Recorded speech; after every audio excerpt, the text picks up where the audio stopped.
Bonjour et bienvenue sur Périscola, la chaîne qui fait rentrer le cours d'histoire-géographie dans ta maison. Tu es en quatrième, tu es sur le thème 3 d'histoire, société, politique et culture dans la France du 19e siècle, et t'as rien compris? Allez, viens avec moi, je vais t'expliquer.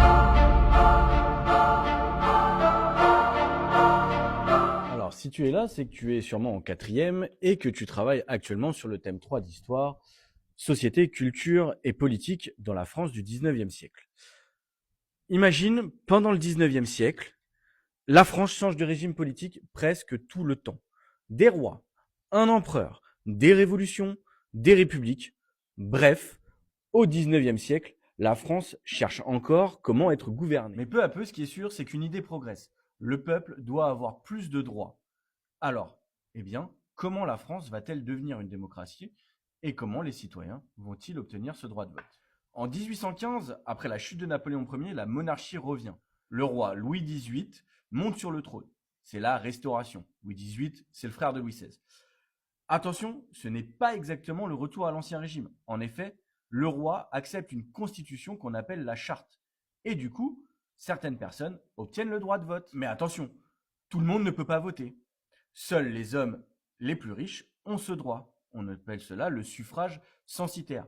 Autrement dit, pas d'argent, pas de vote. Mais après Louis XVIII arrive Charles X, son autre frère. Et lui, il veut redonner plus de pouvoir au roi.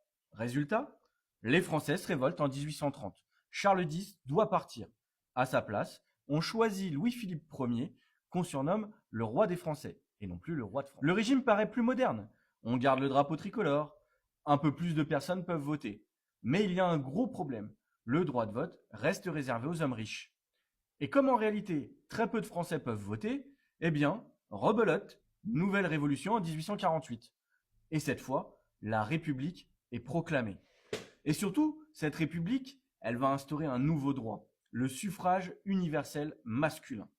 Tous les hommes adultes peuvent voter.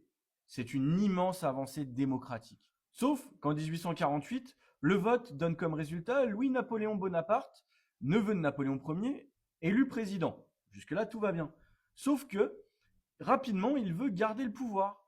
Donc en 1851, il réalise un coup d'État, et en 1852, il se proclame empereur sous le nom de Napoléon III. C'est le début du Second Empire. Dans un premier temps, le régime est autoritaire. Les libertés sont limitées, les opposants sont surveillés, les élections sont contrôlées. Mais à partir des années 1860, Napoléon III devient un peu plus libéral. Il autorise davantage les réunions, il autorise le droit de grève en 1864. Mais finalement, tout s'effondre en 1870. La France perd la guerre contre la Prusse, contre laquelle elle s'est opposée. Napoléon III est battu à Sedan. Le Second Empire disparaît et c'est la proclamation de la Troisième République. En 1870, cette Troisième République naît dans un contexte très difficile. La France vient de perdre la guerre contre l'Allemagne et à Paris, une révolution éclate. C'est ce qu'on appelle la Commune de Paris. Le gouvernement réprime durement cette révolte. Mais malgré ces difficultés, eh bien, la République finit par s'installer dans les mentalités et durablement grâce aux lois constitutionnelles de 1875. Alors les partisans de la République, les républicains, ils veulent unir les Français autour de symboles communs que tu connais encore aujourd'hui.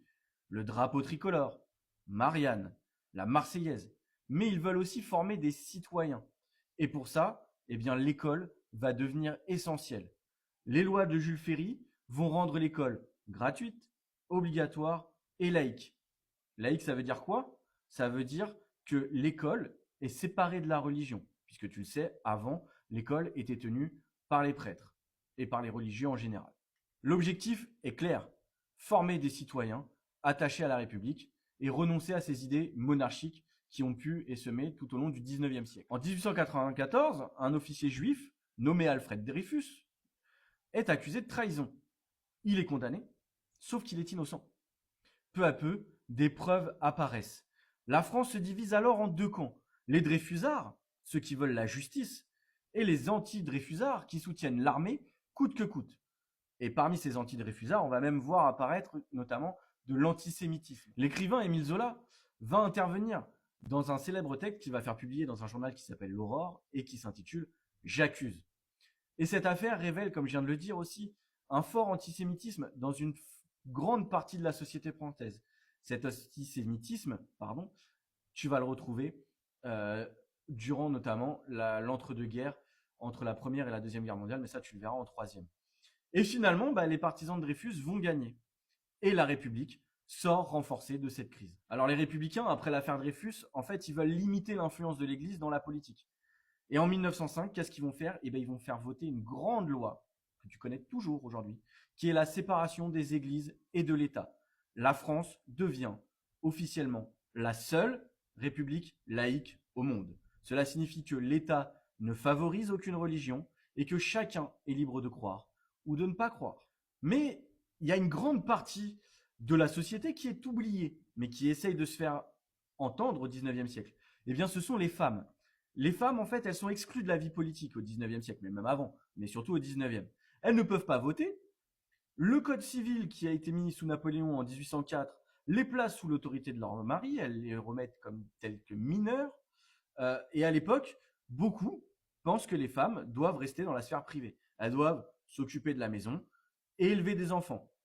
Même le divorce est interdit pendant une grande partie du siècle. Cette notion-là, on l'appelle le patriarcat, si tu veux. Et pourtant, les femmes travaillent dans de nombreux secteurs, dans l'industrie textile, dans l'habillement, dans les usines, dans les mines. Elles sont souvent moins bien payées que les hommes et subissent des conditions de travail plus difficiles. Certaines commencent alors à réclamer des droits, ce qui me semble normal. Des féministes et des suffragettes demandent l'égalité, des droits civiques et surtout le droit de vote. Des femmes comme George Sand, Eugénie Niboyet ou Louise Michel deviennent des figures importantes de ces combats. Peu à peu, les mentalités évoluent. Les lois scolaires permettent davantage de scolarisation des filles. En 1880, la loi Camille C crée des lycées pour jeunes filles notamment. Attention, cependant, les femmes restent encore très loin de l'égalité politique, mais même de l'égalité tout court. Et les Françaises, il faut savoir qu'elles ne voteront qu'en 1944. Oui, on est d'accord, très tardivement. Et encore aujourd'hui, la question de la parité reste problématique. On a toujours des inégalités salariales et on a toujours des inégalités de représentation au sein de la société. Alors, ce que tu dois retenir, c'est simple. C'est qu'au 19e siècle, la France avance progressivement vers la démocratie. Le droit de vote s'élargit, la République s'impose, les libertés progressent et l'école devient républicaine et laïque. Mais cette démocratisation, elle reste incomplète. Les ouvriers connaissent toujours et encore des difficultés et les femmes restent exclues de la vie politique. Mais le 19e siècle, c'est un siècle de combats. Des combats pour les libertés, pour l'égalité et pour la démocratie.